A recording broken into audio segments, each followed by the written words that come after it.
जय हिंद दोस्तों, आपका अपना यूट्यूब चैनल D2M यानी डायरेक्ट टू माइंड एजुकेशन में स्वागत है। दोस्तों, टॉप 50 जीके जीएस का सेशन जो आपके पास कंटिन्यू चल रहा है, आज ये उसका 7वां सेशन है। तो आप देखते रहेंगे। ये सेशन जो है आपके लिए बेहद ही महत्वपूर्ण होगा, चाहे फिर वो बिहार पुलिस का एग्ज़ाम हो, बिहार दरोगा का एग्ज़ाम हो, एसएससी का एग्ज़ाम हो, रेलवे बैंकिंग किसी का भी एग्ज़ाम हो, या फिर किसी भी स्टेट पीसीएस का एग्ज़ाम हो। तो आइए हम एक एक करके क्वेश्चन को देखते चलते हैं। क्वेश्चन नंबर फर्स्ट कहता है, अपने विरोधियों के प्रति किसने कठोर लौह एवं रक्त की नीति का पालन किया था। यानी इसमें से ऑप्शन दिया हुआ है आपका शेरशाह सूरी, मोहम्मद बिन तुगलक, बलबन, अलाउद्दीन खिलजी। कहता है किसने लौह एवं रक्त नीति अपनाई थी। आप ये बात समझेंगे तो इसका करेक्ट आंसर जो हो जाएगा दोस्तों ऑप्शन नंबर सी। थोड़ा सा बलबन के बारे में जान ले तो बलबन जो था वो गुलाम वंश का शासक था। गुलाम वंश को मामलुक वंश के भी नाम से जाना जाता है। ध्यान रखेंगे, कभी कभी एग्जाम में पूछ भी देता है कि बलबन जो है किस वंश का शासक था, और गुलाम वंश ना दे करके आपको मामलुक वंश भी दे दे तो आप वहाँ पे घबराएंगे नहीं। आप क्या लगाएंगे? मामलुक वंश, ठीक है, यानी गुलाम वंश ही होता है। तो ये सबसे पहले हम बलबन के बारे में और भी बात जान ले तो बलबन जो है वो किसका गुलाम था? तो इल्तुतमिश का गुलाम था दोस्तों। इन्होंने लौह एवं रक्त की नीति लाई थी, ठीक है, सजदा एवं पैबोस की भी नीति लाई थी, और नौरोज जैसे उत्सव को भी लाया था। इसलिए पहला का करेक्ट आंसर क्या हो जाएगा? Option number C, Balban. Question number 2 देखेंगे, जब तक हमारे शरीर में खून की एक भी बूंद रहेगी, हम अंग्रेजों से बगावत और उनका विरोध करते रहेंगे। ये स्टेटमेंट किनका था? तो 2 का करेक्ट आंसर क्या हो जाएगा दोस्तों? ऑप्शन नंबर 1, पीर अली खां। क्वेश्चन नंबर 3 देखेंगे, कहता है निम्नलिखित में से किसे मराठों का मैकियावली कहा गया है। यानी मराठों का मैकियावली किसे कहा गया है दोस्तों? ऑप्शन दिया हुआ है नाना फडणवीस, बाजीराव प्रथम, राजा राम, या फिर संभाजी। तो 3 का करेक्ट आंसर क्या हो जाएगा? ऑप्शन नंबर 1, नाना फडणवीस को। क्वेश्चन नंबर 4 देखेंगे। क्वेश्चन नंबर 4 कहता है पाहुल प्रणाली क्या है दोस्तों? पाहुल प्रणाली की शुरुआत किसके द्वारा किया गया? ऑप्शन दिया हुआ है गुरु नानक, हरगोविंद सिंह, गुरु गोविंद सिंह, गुरु तेग बहादुर। तो इसका करेक्ट आंसर क्या है? ऑप्शन नंबर सी इसका करेक्ट आंसर है, गुरु गोविंद सिंह। गुरु गोविंद सिंह क्या है दोस्तों? इनका जो संबंध है वो सिख धर्म से रहा है। सबसे पहले हम आपको बता दें कि गुरु गोविंद सिंह जो थे वो सिख धर्म के 10वें एवं अंतिम गुरु रहे थे। इनका जन्म जो था दोस्तों 22 दिसंबर 1666 में पटना सिटी में हुआ था, जो कि बिहार में है। इन्होंने पाहुल प्रणाली के साथ साथ खालसा पंथ की भी स्थापना करी थी। इस चीज़ को ध्यान में रखेंगे। क्वेश्चन नंबर 5 देखेंगे दोस्तों, कहता है मुस्लिम शिक्षा के विकास के लिए प्रथम मदरसा की स्थापना कब की गई? ऑप्शन दिया हुआ है 1761, 1781, 1786, 1796। तो इसका करेक्ट आंसर क्या हो जाएगा? Option number B, 1781। Question number 6 देखेंगे, कहता है दास प्रथा का अंत किस गवर्नर जनरल के शासनकाल के दौरान किया गया था? तो इसका करेक्ट आंसर हो जाएगा option number C, Lord Ellenborough. ये लॉर्ड एलन ब्रो का सेशन कब रहा, कितना रहा था दोस्तों? तो 1842 से लेकर के 1844 तक ही जो है वो लॉर्ड एलन ब्रो का शासन रहा था, जबकि दास प्रथा का अंत जो था वो 1843 में कर दिया गया था। तो करेक्ट आंसर क्या हो जाएगा? 6 का ऑप्शन नंबर सी होगा। 7 नंबर क्वेश्चन देखेंगे, कहता है भारतीय सुधार समिति की स्थापना किसके द्वारा किया गया? ऑप्शन दिया हुआ है दादा भाई नौरोजी, मदन मोहन मालवीय, बंकिम चंद्र चटर्जी, एसएन सेन। तो 7 का करेक्ट आंसर क्या हो जाएगा? ऑप्शन नंबर 1, दादा भाई नौरोजी। दादा भाई नौरोजी को क्या कहा जाता है? जो है ग्रैंड ओल्ड मैन के भी नाम से जाना जाता है, ग्रेट ओल्ड मैन के भी नाम से जाना जाता है। इस चीज़ को ध्यान में रखेंगे, ठीक है। क्वेश्चन नंबर 8 देखेंगे दोस्तों, कहता है 1857 की क्रांति के दौरान फैजाबाद में नेतृत्व किसने किया था? यानी 1857 क्रांति के दौरान फैजाबाद में नेतृत्व किसने किया था? ऑप्शन दिया हुआ खान बहादुर खां, अजीमुल्ला, मौलवी अहमदुल्ला, लियाकत अली। तो 8 का करेक्ट आंसर जो हो जाएगा वो क्या होगा? ऑप्शन नंबर सी, मौलवी अहमदुल्ला। खान बहादुर खान कहाँ से किए थे? तो खान बहादुर जो खां थे दोस्तों, ये उन्होंने उत्तर प्रदेश के बरेली से किया था, जबकि अजीमुल्ला कानपुर से किए थे, ठीक है। नेतृत्व 1857 की क्रांति का नेतृत्व अजीमुल्ला कानपुर से, जबकि लियाकत अली जो है दोस्तों इलाहाबाद से किया था। तो 8 का करेक्ट आंसर क्या हो जाएगा? Option number C. 9 number question देखेंगे, कैबिनेट मिशन 1946 को मुस्लिम लीग ने कब स्वीकार किया था? तो इसका करेक्ट आंसर हो जाएगा ऑप्शन नंबर बी, 6 जून 1946। 10 नंबर सवाल देखेंगे दोस्तों, कहता है भगत सिंह को फांसी की सजा सुनाने वाला न्यायाधीश निम्नलिखित में से कौन था। तो इंपॉर्टेंट क्वेश्चन है, बार बार क्वेश्चन जो है एग्जाम में पूछते ही रहता है। तो इसका जो सही आंसर होगा ऑप्शन नंबर सी होगा, जीसी हिल्टन। जीसी हिल्टन ने ही जो है वो भगत सिंह, राजगुरु और सुखदेव को फांसी का सजा सुनाया था। 11 नंबर क्वेश्चन देखेंगे। कहता है निम्नलिखित में से किस स्थान से नर्तकी की कांस्य मूर्ति प्राप्त हुई। ऑप्शन दिया हुआ है हड़प्पा है, कालीबंगा है, मोहनजोदड़ो है, धौलावीरा है। तो इसका करेक्ट आंसर क्या हो जाएगा, option number C Mohenjodaro. 12 number question देखेंगे दोस्तों। कहता है किस वर्ष राष्ट्रीय नियोजन समिति का गठन किया गया। ऑप्शन दिया हुआ है 1938, 1948, 1951, 1967। तो 12 का सही आंसर क्या होगा, ऑप्शन नंबर 1 1938। अगला प्रश्न है भारतीय बीमा विनियामक और विकास प्राधिकरण, जिसको इरडा के भी नाम से जाना जाता है, का मुख्यालय कहाँ स्थित है। तो इसका करेक्ट आंसर क्या हो जाएगा ऑप्शन दोस्तों, ऑप्शन नंबर सी हैदराबाद। अगला प्रश्न है, कहता है निम्नलिखित में से कौन अप्रत्यक्ष कर का उदाहरण है। तो इसका करेक्ट आंसर क्या हो जाएगा, ऑप्शन नंबर सी सीमा शुल्क। बाकी सारे के सारे जो है प्रत्यक्ष कर के उदाहरण है, ध्यान में रखिएगा, ये जो है अप्रत्यक्ष कर के उदाहरण है। अगला प्रश्न है द अल्टीमेट गोल, क्या है दोस्तों, पुस्तक का नाम है ये द अल्टीमेट गोल। पुस्तक के लेखक कौन रहे हैं। तो इसका करेक्ट आंसर हो जाएगा ऑप्शन नंबर सी विक्रम सूद। 16 नंबर सवाल देखेंगे दोस्तों। कहता है भोरघाट दर्रा किन दो स्थानों के बीच उसका संपर्क मार्ग है, यानी भोरघाट दर्रा के बारे में पूछ रहा है। ऑप्शन दिया हुआ है नासिक मुंबई, नासिक पुणे, मुंबई पुणे, या फिर कोयम्बटूर कोचीन। तो आपका करेक्ट आंसर जो हो जाएगा ऑप्शन नंबर सी होगा, मुंबई और पुणे के बीच में जो है भोरघाट दर्रा स्थित है।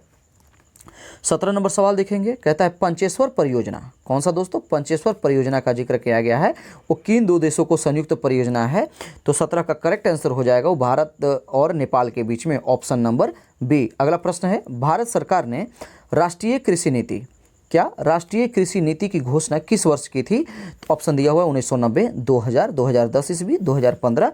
तो 18 का करेक्ट आंसर हो जाएगा ऑप्शन नंबर बी 2000। 19 नंबर सवाल देखेंगे। कहता है दक्षिणी सह्याद्री का निम्न में से कौन सर्वोच्च शिखर है, यानी जो दक्षिणी सह्याद्री है उसका सर्वोच्च शिखर का नाम क्या है। तो 19 का करेक्ट आंसर क्या हो जाएगा, ऑप्शन नंबर 1 कुद्रेमुख, ध्यान में रखिएगा। 20 नंबर सवाल है जावा सागर तथा हिंद महासागर को कौन सी जल संधि जोड़ती है। जावा सागर और हिंद महासागर को कौन सी जल संधि जोड़ती है दोस्तों। तो ऑप्शन दिया हुआ है पाक जल संधि, सुंडा जल संधि, मलक्का जल संधि, या बेरिंग जल संधि। तो 20 का करेक्ट आंसर हो जाएगा वो ऑप्शन नंबर बी आपका सुंडा जल संधि होगा।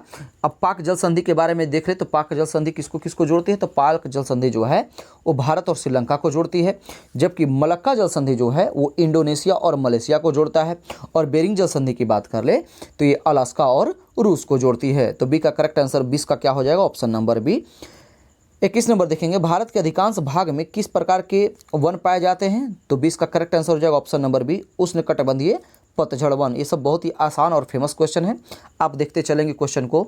अगला प्रश्न है, कहता है निम्नलिखित में से किस मृदा का क्षेत्रीय विस्तार भारत में सर्वाधिक है, यानी कौन सा सबसे अधिक मात्रा में जो है वो मृदा पाई जाती है, यानी मिट्टी के बारे में पूछ रहा है। तो काली मृदा, लेटराइट मृदा, जलोढ़ मृदा, या फिर लाल मृदा। तो 22 का जो सही आंसर होगा ऑप्शन नंबर सी इसका करेक्ट आंसर है, जलोढ़ मृदा का विस्तार भारत में सबसे अधिक है। 23 नंबर सवाल देखेंगे क्या कहता है। कहता है विश्व ओजोन दिवस प्रतिवर्ष किस तिथि को मनाया जाता है। तो इसका करेक्ट आंसर जो हो जाएगा वो ऑप्शन नंबर क्या हो जाएगा दोस्तों, ऑप्शन नंबर 4 16 सितंबर को। तो 10 अप्रैल को क्या मनाया जाता है दोस्तों, 10 अप्रैल को विश्व खाद्य दिवस, जबकि 5 जून को विश्व पर्यावरण दिवस, और 16 अक्टूबर को, माफ़ कीजिएगा इसमें थोड़ी सी मिस्टेक हो गई है, 16 अक्टूबर को विश्व खाद्य दिवस मनाया जाता है। 16 अक्टूबर को विश्व खाद्य दिवस मनाया जाता है, जबकि 10 अप्रैल को विश्व होम्योपैथी दिवस मनाया जाता है, ठीक है। और 5 जून को पर्यावरण दिवस। तो इसका करेक्ट आंसर हो जाएगा ऑप्शन नंबर 4। 24 नंबर क्वेश्चन देखेंगे दोस्तों, क्या कहता है उदय भूमि निम्न में से किस महापुरुष की समाधि स्थल है। उदय भूमि के बारे में पूछ रहा है। तो उदय भूमि जो है वो किस महापुरुष की समाधि स्थल है दोस्तों। तो 24 का करेक्ट आंसर हो जाएगा ऑप्शन नंबर 4 आर के नारायण। R.K. नारायण इसका दोस्तों इसका करेक्ट आंसर है। तो ज्ञानी जैल सिंह के बारे में देख ले। ज्ञानी जैल सिंह का जो समाधि स्थल है दोस्तों, उनके समाधि स्थल को हम एकता स्थल भी कहते हैं, एकता स्थल के नाम से जानते हैं, जबकि जगजीवन राम के समाधि स्थल को हम समता स्थल के नाम से जानते हैं, और शंकर दयाल शर्मा के समाधि स्थल को हम कर्म भूमि के नाम से जानते हैं। ध्यान में रखिएगा दोस्तों। अगला सवाल है, कहता है देश का सर्वोच्च वीरता पुरस्कार निम्नलिखित में से कौन सा है। तो ये बहुत ही फेमस क्वेश्चन है। वीरता पुरस्कार की जब भी बात करें तो 25 का करेक्ट आंसर लगाएंगे, वो ऑप्शन नंबर सी परमवीर चक्र। अगला सवाल है, विदेशिया लोक नृत्य निम्नलिखित में से किस राज्य से संबंधित है। फेमस और आसान क्वेश्चन है, इसका करेक्ट आंसर हो जाएगा ऑप्शन नंबर सी झारखंड। अगला सवाल क्या कहता है, अगला सवाल है ओलंपिक ध्वज यानी जिसको ओलंपिक फ्लैग भी कहते हैं को सर्वप्रथम किस वर्ष फहराया गया था ओलंपिक ध्वज को। तो 1920 में, 1928 में, 1932 में, 1936 में। 27 का करेक्ट आंसर हो जाएगा ऑप्शन नंबर 1 1920 में। कहाँ, कनाडा में। ध्यान में रखिएगा, कहाँ फहराया गया था ओलंपिक ध्वज को सबसे पहले, कनाडा में। अगला सवाल है, सूचना क्रांति के जनक के रूप में किसे जाना जाता है। तो इसका करेक्ट आंसर हो जाएगा option number 1 Arthur C Clarke को सूचना क्रांति का जनक माना जाता है। 29 नंबर सवाल देखेंगे दोस्तों, कहता है भारतीय संविधान की उद्देशिका में कितने प्रकार के न्याय का वर्णन किया गया है। तो ये बहुत ईजी और आसान क्वेश्चन है, ध्यान में रखिएगा। इसका करेक्ट आंसर हो जाएगा ऑप्शन नंबर 2 यानी 3 जो है 3 प्रकार के न्याय का वर्णन किया गया है। अगला सवाल है, कहता है निम्नलिखित में से कौन सुमेलित नहीं है, कौन सुमेलित नहीं है। तो सबसे पहले तो हम देखेंगे कि विधि द्वारा स्थापित प्रतिक्रिया, ये ब्रिटेन, ये गलत है। ब्रिटेन नहीं बल्कि क्या होगा, इसका आंसर होगा वो होगा दोस्तों जापान होना चाहिए। तो ये तो पहले सुमेलित नहीं है, ठीक है। अगला देखेंगे राज्यसभा सदस्यों का निर्वाचन दक्षिण अफ्रीका से लिया गया, ये तो बिल्कुल सही है। द्विसदनवाद USA, ये गलत है। USA नहीं बल्कि क्या होना चाहिए यहाँ पर, UK होना चाहिए। अगला यानी यूनाइटेड किंगडम। अगला है समवर्ती सूची ऑस्ट्रेलिया से, यानी ये तो भी बिल्कुल सही है। तो 1 नंबर और 3 नंबर जो है दोस्तों वो सही नहीं है, सुमेलित नहीं है। तो इसका करेक्ट आंसर क्या हो जाएगा, ऑप्शन नंबर 1 और 3। अगला सवाल देखेंगे दोस्तों, क्या कहता है बिहार में लोकसभा तथा राज्यसभा की कुल सीटें क्रमशः कितनी हैं। तो लोकसभा की कुल सीटें कितनी हैं दोस्तों, 40, जबकि राज्यसभा की कुल सीटें कितनी हैं, 16, और हम विधानसभा की बात कर ले तो 243 है बिहार में विधानसभा की सीटों की संख्या। तो इसका करेक्ट आंसर हो जाएगा ऑप्शन नंबर बी 40 एवं 16। अगला सवाल है निम्नलिखित में से कौन सा प्रतिनिधित्व का सिद्धांत अथवा प्रतिरूप नहीं है। न्यासिता है, प्रगतिकरण है, जनादेश है, सर्वसम्मति है।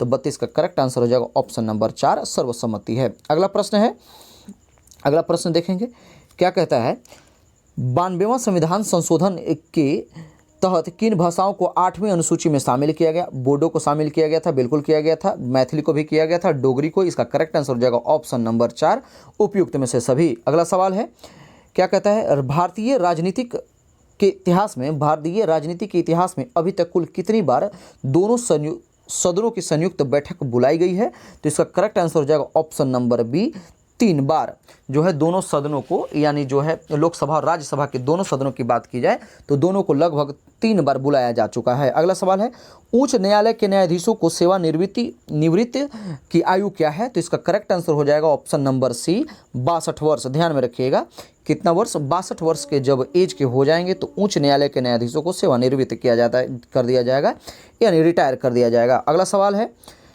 कहता है निम्नलिखित में से यूरोपीय संघ की कार्यकारी या नौकरशाही भुजा कौन सी है। ठीक है, कार्यकारी नौकरशाही भुजा कौन सी है दोस्तों। ऑप्शन दिया हुआ यूरोपीय परिषद, यूरोपीय आयोग परिषद या यूरोपीय संसद। तो 36 का करेक्ट आंसर हो जाएगा ऑप्शन नंबर बी यूरोपीय आयोग। अगला सवाल है राष्ट्रीय हरित न्यायाधिकरण जिसको NGT के भी नाम से जाना जाता है का मुख्यालय कहाँ है। तो 37 का ऑप्शन क्या हो जाएगा ऑप्शन नंबर 1 है ना, नई दिल्ली में NGT का मुख्यालय है दोस्तों, ध्यान में रखिएगा। 38 नंबर क्वेश्चन देखेंगे, क्या कहता है विश्व का पहला परमाणु बिजली घर किस देश में स्थापित किया गया था। ऑप्शन दिया हुआ है जापान है, अमेरिका है, फ्रांस है, रसिया है। तो इसका करेक्ट आंसर जो हो जाएगा ऑप्शन नंबर 4 होगा, रसिया में। ठीक है, अगला सवाल है बारबरी तथा जमुनापुरी ये दोनों जो है वो किस जानवर की प्रमुख नस्लें हैं। गाय की है, भैंस की है या फिर बकरी की है।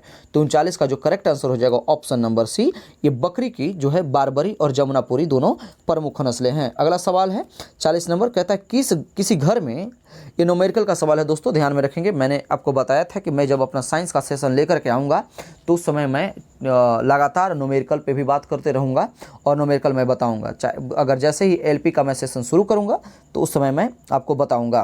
तो अब मैं क्वेश्चन को रीड कर देता हूँ, इसका आंसर बता देता हूँ, बाकी आप सॉल्यूशन कर लेंगे। कहता है किसी घर में लगे बिजली बल्ब 200 वोल्ट तथा 100 वाट लिखा हुआ है, उस बल्ब का कुल प्रतिरोध कितना होगा? तो 40 का, और जो सही आंसर होगा वो ऑप्शन नंबर बी है, 400 ओम। अगला सवाल है पेड़ पौधों की टहनियों को हिलाने से फूल पत्तियों का गिरना न्यूटन के किस नियम का उदाहरण है? तो सबसे पहले तो हम तृतीय नियम पर बात कर लेंगे। ये आप जानते हैं कि प्रतिक्रिया के विपरीत प्रतिक्रिया होता है, यानी आप किसी बोट को धक्का देते हैं तो आप धक्का देने के बाद बोट तो आगे चला जाता है लेकिन आप पीछे गिर जाते हैं, तो इस तरह की कोई प्रतिक्रिया हो नहीं रहा है, इसलिए इसका आंसर ये सी नहीं होगा। दूसरा नियम की बात क्या होती है, ये इसे एक फार्मूला मिलता है F=ma, तो इसका भी कोई जिक्र नहीं हो रहा है ना।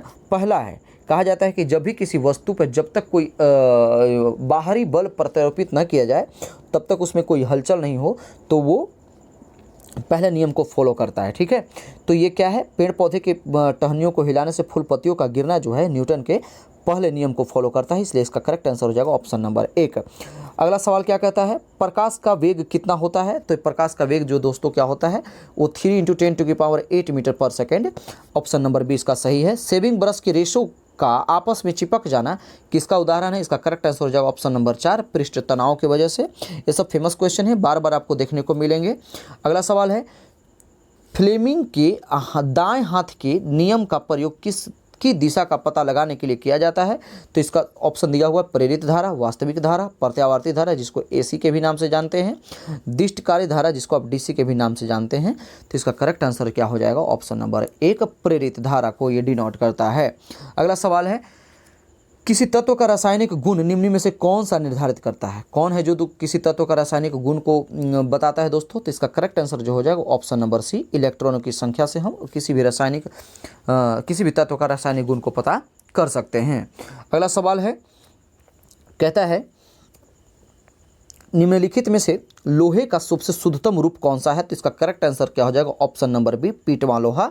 अगला सवाल है, कहता है पीतल निम्नलिखित में से किसका मिश्रण है? क्या है दोस्तों? पीतल। ध्यान में रखिएगा, ट्रिक हम बता रहे हैं आपको, इस चीज़ को आप ध्यान में रखेंगे, बहुत ही आसान हो जाएगा। अगर कल तक आप भूल रहे होंगे तो आज के बाद आप नहीं भूलेंगे, याद में रखिएगा इसको। पिताजी, क्या? पिताजी। पी फॉर पीतल, जब भी पीतल का बात करें तो ताजी, ता फॉर तांबा और जी फॉर जिंक लगाएंगे। तो 47 का जो करेक्ट आंसर हो जाएगा ऑप्शन नंबर बी, ध्यान में रखेंगे। 48 नंबर क्वेश्चन देखेंगे दोस्तों, क्या कहता है?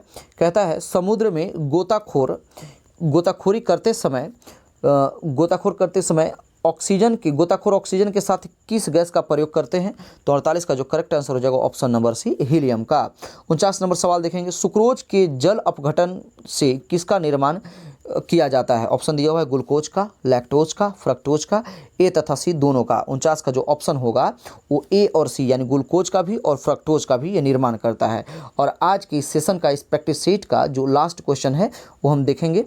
कहता है निम्नलिखित में से कौन ग्रेमिनेसी कुल का पौधा नहीं है? तो इसका करेक्ट आंसर जो होगा ऑप्शन नंबर 1, नारियल। उम्मीद करते हैं कि आपको सेशन पसंद आया होगा। अगर सेशन आपको पसंद है तो आप लाइक करें, सब्सक्राइब करें और शेयर करें। मेरे वीडियो से निरंतर बने रहें, ठीक है। अगर आप नए हैं मेरे चैनल पर जुड़े हुए तो आप मेरे वीडियो को प्ले लिस्ट में जा करके देख सकते हैं। धन्यवाद।